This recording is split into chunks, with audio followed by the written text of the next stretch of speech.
ପିଲାମାନେ ତୁମକୁ ଆଜି ମୁଁ ଭଗ୍ନ ସଂଖ୍ୟାର ଗୋଟେ ସୁନ୍ଦର ଟ୍ରିକ୍ସ ବତେଇବି ଯାହାଫଳରେ ତୁମେ ବଡ଼ ସାନ ଯେତେବେଳେ ଚିହ୍ନଟ କରିବ ତୁମକୁ କନଫ୍ୟୁଜ୍ କିଛି ହେବ ନାହିଁ ଆରାମରେ ତୁମେ ବଡ଼ ସାନ ଚିହ୍ନଟ କରିପାରିବ। ଦେଖ ମୁଁ ଗୋଟେ ଏକ୍ଜାମ୍ପଲ୍ ଫାଷ୍ଟ ଏକ୍ଜାମ୍ପଲ୍ ତୁମକୁ ନେଇଛି ଆମେ 5+8 ନେଇଛେ 3+8 ନେଇଛେ। ଦେଖ ଏଠି ପିଲେ ହର ଅଛି ସମାନ ଅଛି ଲବ ଏଠି ଅଛି 5 ଏଠି ଲବ ଅଛି 3 ଆମେ ଜାଣିଛେ ଯାହାର ଲବ ବଡ଼ ସେ ସଂଖ୍ୟାଟି ବଡ଼ ଯଦି ହର ସମାନ ଅଛି ତାହେଲେ 5+8 3+8 ଭିତରେ ଆମର 5+8 ବଡ଼ ହେବ କାହିଁକିନା ଆର ଲବ ଅଛି କେତେ 5 ଅଛି ଏଠି ବଡ଼ ଯେହେତୁ ଲବ ବଡ଼ ତେଣୁ ବଡ଼ ଭଗ୍ନ ସଂଖ୍ୟା ହେଲା 5+8।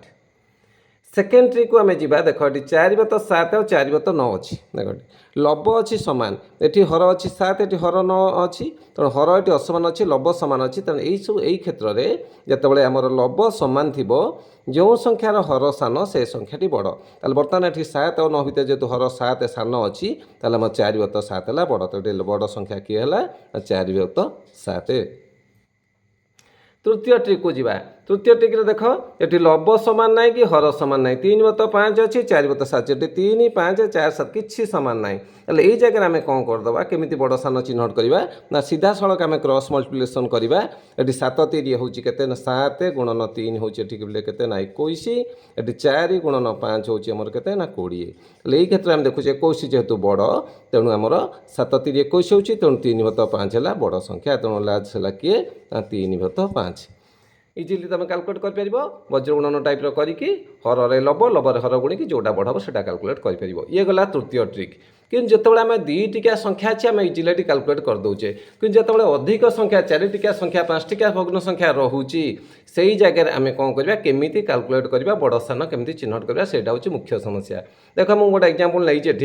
15+16 अच्छी 34+35 अच्छी 28+29 अच्छी 23+24 अच्छी एटी देख आम ये 4टा भग्न संख्या आने बड़ सान केमी आम चिन्हट करवा आम गोटे ट्रिक तुम बताऊँ देख ये 16 और 15 भितर देख 16 ରୁ 15 गले फरक रोचे के 1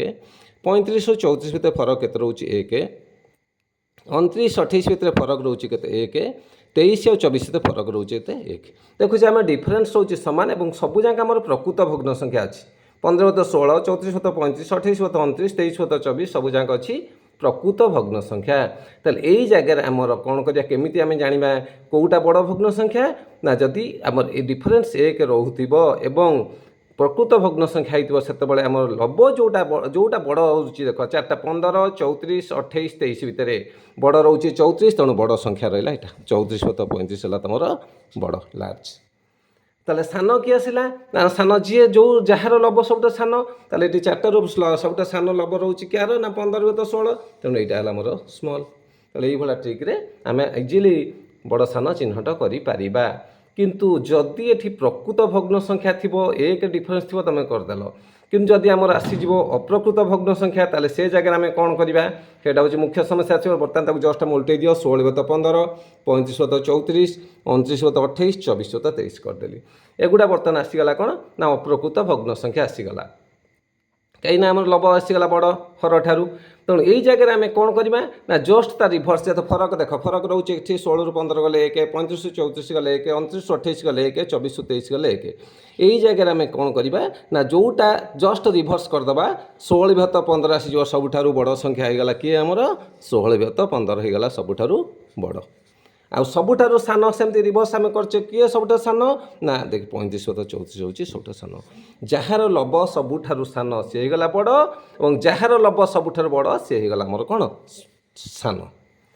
ये गला गोटे ट्रिक। नेक्स्ट आम जा जदि ये रहा कौन ना प्रकृत भग्न संख्या थिला ऊपर ये सब जाक अप्रकृत थिला कि जदि 2 प्रकार आछि प्रकृत रोचे अप्रकृत रोचे से जगह आम कौन करवा बर्तमान देख ये 15+16 रही गोटे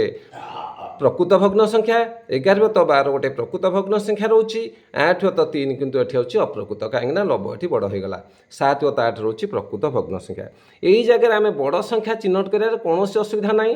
जोटा अप्रकृत भग्न संख्या रहा से सीधा सड़क भाव बड़ संख्या यहाँ आसीगला आमर बड़ संख्या 8+3 आसीगला बड़ संख्या किंतु आम सब सान संख्या केम चिन्हट करवा से प्रोसेस आम अप्लाई करवा जो प्रोसेस आम शिखीचे 15+16 11+12 7+8 सबटा सान किए देख ये डिफरेन्स रोचे 1 16 ରୁ 15 गले 1 12 ରୁ 11 गले 1 8 ରୁ 7 गले 1 तेणु ये सबटा सान संख्या जे केते ना जार लब सबटा सान 15 11 7 भितर लब हूँ सबटा सान 7 तेणु यहाँ हूँ सबटा सान संख्या 7+8 है सबटा सान संख्या ମୁଁ ଭାବୁଛି ଏ ଟ୍ରିକ୍ରେ ତୁମେ ସମସ୍ତେ ଇଜିଲି କାଲକୁଲେଟ୍ କରିପାରିବ। ବର୍ତ୍ତମାନ ବଡ଼ ସାନ ଚିହ୍ନଟ କରିପାରିବ। ନେକ୍ସଟ ଆଉ ଗୋଟେ ପ୍ରୋବ୍ଲେମକୁ ଆମେ ଯିବା, ଆଉ ଗୋଟେ ଏକ୍ଜାମ୍ପଲକୁ ଆମେ ଯିବା। ଯେତେବେଳେ ଆମେ ଏଠି ଦେଖୁଥିଲେ ପ୍ରଭେଦ ସବୁ 1 ରହିଲା ଠାରୁ ତୁମେ ଇଜିଲି କରିଦେଉଛ ବଡ଼ ସାନ, କିନ୍ତୁ ଆମେ ଯେତେବେଳେ ପ୍ରଭେଦ 1 ନଥିବ ଅଲଗା ଅଲଗା ଥିବ ସେଇ ଜାଗାରେ ଆମେ କ'ଣ କରିବା? ଦେଖ ଡିଫରେନ୍ସ ଏଠି 15 11 ଭିତରେ ଡିଫରେନ୍ସ ରହିଲାଣି 4, 12 7 ଭିତରେ ଏଠି ଡିଫରେନ୍ସ ରହୁଛି 15 11 ଭିତରେ ଡିଫରେନ୍ସ 4, 12 7 ଭିତରେ ଡିଫରେନ୍ସ ରହିଲା 5, 13 8 ଭିତରେ ଡିଫରେନ୍ସ ରହିଲା 5, 7 3 ଭିତରେ ଡିଫରେନ୍ସ ରହିଲା 4। ଏଇ ଜାଗାରେ ଆମେ କେମିତି କାଲକୁଲେଟ୍ କରିବା କିଏ ବଡ଼ ସାନ? ସିଧାସଳଖ ଆମେ କ'ଣ କରିବା ନା ଆମର ଲବ ଯେଉଁ ଅଛି 11, ଆମେ କ'ଣ କରିଦେବା 11 ବିଭକ୍ତ 4 କରିଦେବା। ଏଇଟାକୁ କରିଦେବା 7 ବିଭକ୍ତ 5, এইটাও করদেবা 8 বিভক্ত 5, এইটাও করদেবা 3 বিভক্ত 4। বর্তমানে আমি কম করা 4 5 5 4। বর্তমানে আমি কম করা লসাগু আর কাটদেবা 4 5 5 লসাগু তুমি জানিছ কেতে না 20। তাহলে আমি কম করা সিধা সড়ক 11 তো 4 আমি গুণ দেবা 20, 7 তো 5 রে গুণ দেবা 20, 8 তো 5 রে গুণ দেবা 20, 3 তো 4 রে গুণ দেবা 20। তাহলে এটি কটিଯିବ 4 5 ହେଇଯିବ 20, তাহলে 11 5 ଏଠି ଆସିଗଲା କେତେ ନା 55। ଏଠି ସେମିତି 5 4 20, 7 4 ଆସିଲା କେତେ ନା 28। ଏଠି ସେମିତି 5 4 20, 4 8 ଆସିଲା କେତେ ନା 32। ଏଠି ସେମିତି 4 5 20, 5 3 ଆସିଲା କେତେ ନା 15। ତାହେଲେ ଏଇ ଜାଗାରେ ଆମେ ଦେଖିଲେ ସବୁଠାରୁ ବଡ଼ କିଏ ରହୁଛି 55। ତାହେଲେ ଆମେ ଜାଣିଲେ 11/15 ହେଉଛି ସବୁଠାରୁ ବଡ଼ ଭଗ୍ନ ସଂଖ୍ୟା, ଏଇଟା ହେଲା ଲାର୍ଜ। ସେମିତି ସବୁଠୁ ସାନ କିଏ ହେଉଛି ଦେଖ ଏଠି ରହିଛି 55, 28 32 15, 15 ହେଉଛି ସବୁଠୁ ସାନ। ତେଣୁ 3/7 ହେଲା ସବୁଠାରୁ ସାନ ଭଗ୍ନ ସଂଖ୍ୟା। ବର୍ତ୍ତମାନ ଏମିତି କାଲକୁଲେଟ୍ କରିପାରିବା। ଯଦି ଲସାଗୁ ଆମେ କାଲକୁଲେଟ୍ ନ କରିପାରିବା ତାହେଲେ ସେଇ ଜାଗାରେ ଆମେ କ'ଣ କରିବା ସେଇଟା ହେଉଛି ମୁଖ୍ୟ ସମସ୍ୟା। ଯଦି ଆମକୁ ଲସାଗୁ କାଲକୁଲେଟ୍ ଲସାଗୁ ଜାଣିପାରିବେ ନାହିଁ ତାହେଲେ ଆମେ ସେଠି କ'ଣ କରିବା? ଏଠି ଆମର ଅଛି 11/4 ଅଛି, 7/5 ଅଛି, 8/5 ଅଛି, 3/4 ଅଛି। ତାହେଲେ ଏଇ ଜାଗାରେ ଆମେ କ'ଣ କରିବା? ଆମ ଲସାଗୁ ଆମ ପିଲାଙ୍କୁ ଲସାଗୁ କାଲକୁଲେଟ୍ ଯେଉଁମାନେ ନ ଜାଣିଛନ୍ତି ତାହେଲେ ସେଇ ଜାଗାରେ ଆମେ କ'ଣ ବର୍ତ୍ତମାନ କରିବା ନା ଆମେ କ'ଣ କରିବା ଦେଖିବାକୁ